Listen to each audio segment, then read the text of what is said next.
Why are you lying? Why are you lying?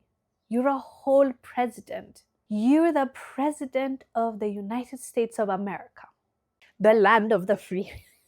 You're running the most powerful nation in the world, and you're sitting here trying to convince the world that US funded Ethiopia's dam, to be specific, GERD, the Nile dam, that is bringing so many disputes and issues. And in the future, in the near future, I plan on doing a deep dive into why exactly these Western nations are against Ethiopia having the dam. You will understand once I just wait for that video, okay? I want to give it justice, and that's why I'm going to take my time to do that video. But for Donald Trump to come here and tell us that this was funded by the US is just, one, is not true, and Ethiopia clapped back. I'll read for you exactly what the Ethiopian officials have said about this. But two, isn't it weird that a president in 2025 can come out and lie? I know that, okay, before you even start saying politicians are all liars and all that,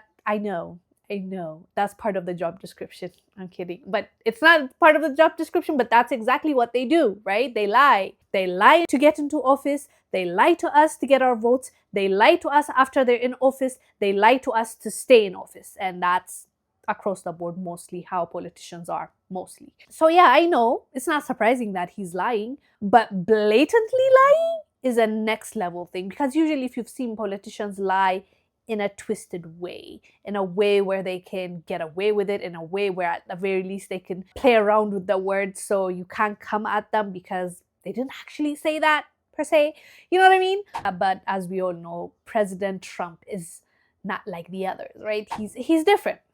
He's definitely different, and this is his second term, so by now we know how he is. And by the way, this is not his first time coming for Ethiopia. In 2020 he came for Ethiopia. That was his first term, and that time was even worse, I would say, because this one is a lie, right? That time he was calling for Ethiopia's dam to be, I can't say the word, I don't want to trigger the algorithm, you know, guess, or maybe I'll put a picture here for you to show what it is, you know.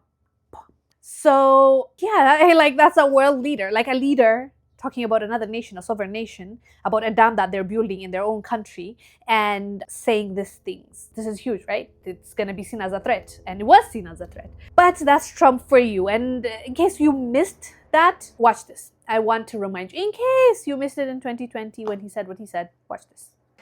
We are going to be signing numerous countries in the not-too-distant future, so that'll be great. While you are on the phone, could I ask you, how is the dam doing in Ethiopia? The largest dam in many, many years being built. Unfortunately, it stops water from flowing into the Nile, which causes Egypt a little bit of a problem, right, as it should. But Ethiopia built a dam. You know all about it probably, Bibi, but I've been dealing with Sudan on that. And I'm just curious, how is that going? Because you're really the third party involved with Ethiopia and Egypt and the dam. Are they working out their deal? Because I had a deal done for them. And then, unfortunately, Ethiopia broke the deal, which they should not have done. That was a big mistake. And we've stopped payment to them of a lot of aid because they did it. And they will never see that money unless they adhere to the agreement. But they built a dam which stops water from flowing into the Nile. And you can't blame Egypt for being a little bit upset, right? How are they doing with that? Do you know? Well, I think they need a lot of help to resolve it. Yeah, no, I was actually talking to Sudan, baby. Talking to the chairman, talking to the prime minister. How are you doing? Yes, You may not want to answer that. we do very much appreciate the effort that started with the Washington process, which in very few months brought us together. And I think we are progressing very well on this. We hope to reach a win-win situation that will bring a lot of benefits, complementarity for the three nations. And we are moving in that direction. We hope to reach an amicable solution soon for this. Yeah, if you would, because I had a deal done, and then they broke the deal, and they can't do that. They can't do that. So the deal was done, and it's a very dangerous situation because Egypt is not going to be able to live that way. and they'll end up blowing up the dam. And I said it, and I say it loud and clear. They'll blow up that dam, and they have to do something. So whatever you can do to get them, Ethiopia, to do that, they're going to have to, okay? And we've cut off all payment and everything else to Ethiopia. It was terrible. We were all set to sign a deal. It was negotiated for 5 years and longer than that. And they couldn't make the deal, and I got the deal done. And then they're getting ready to sign the deal, and they broke the deal, which is not good. So whatever you could do, Prime Minister, if you could, that would be great, okay? You tell them they got to get it done. And I'm telling Egypt the same thing, by the way, you know, because they could have stopped it. They should have stopped it long before it was started. Yep, he said that. He was on a phone call with, I believe, Sudanese official. I could be wrong. This happened a long time ago, but we talked about it when it first happened. And I remember people being shocked because this is a big deal. He's literally threatening, at the very least, he's encouraging Egypt to do that to Ethiopia. Because as you know, the issue is between Ethiopia and Egypt mostly, and then a little bit with Sudan. Initially, Sudan was not against this dam, but now they are. The country is against Ethiopia starting this dam, and the inauguration is coming up real soon. And Ethiopia has invited Sudan and Egypt for the inauguration.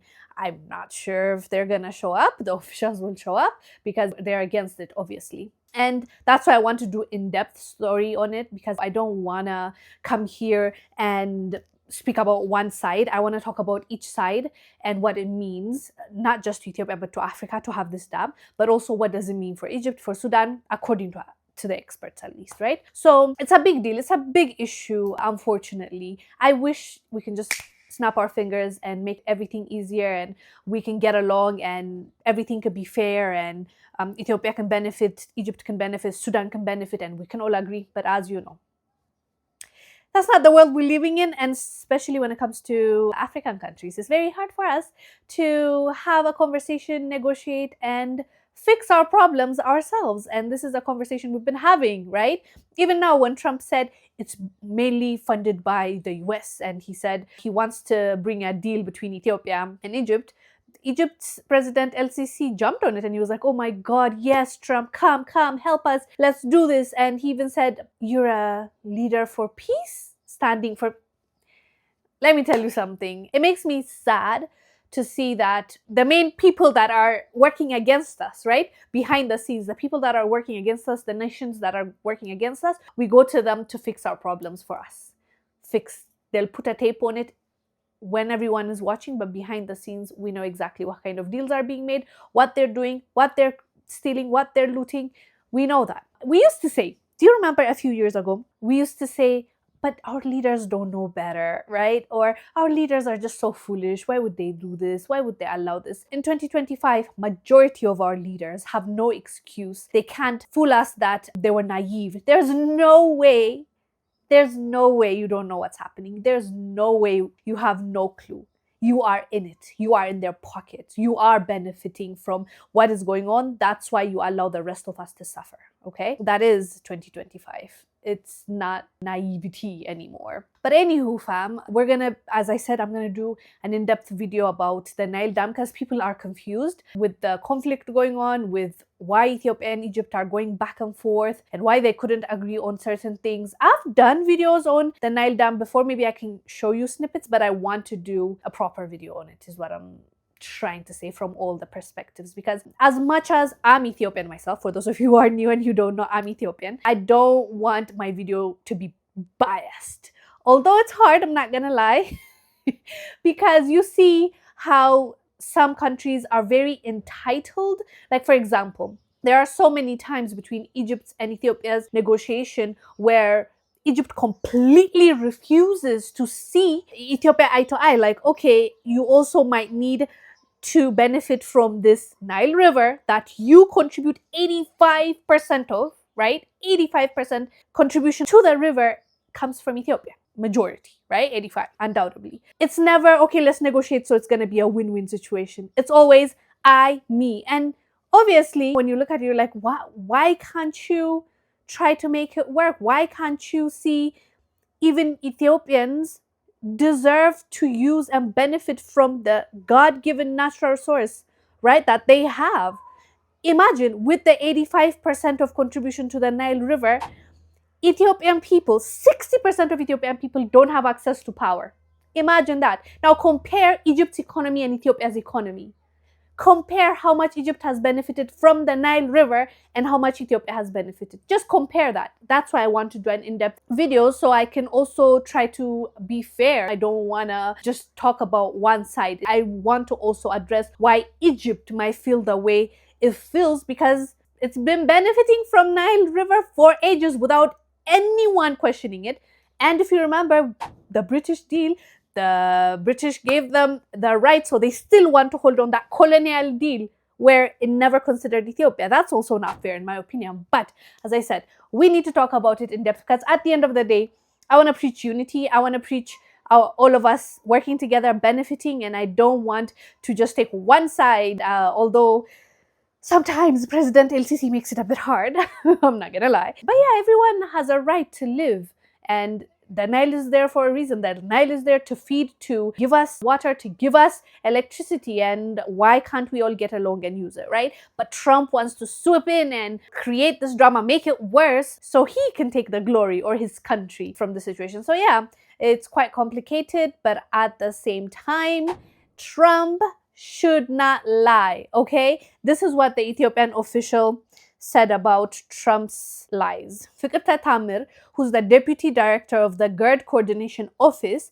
dismissed Trump's remarks, saying that the dam was built without any foreign aid. And she also said what Trump said is false and destructive, because obviously when he's claiming that he's basically trying to take the glory, Ethiopians contributed money to build this dam. This dam took $4 billion, right? Of course, we feel some type of way. We contributed, and we're not a rich country, but we tried our best to make sure that this dam is up. So when Trump wants to take the glory or wants to claim that US did that, it's offensive, right? Anyways, fam, let me know down below what your thoughts are about this.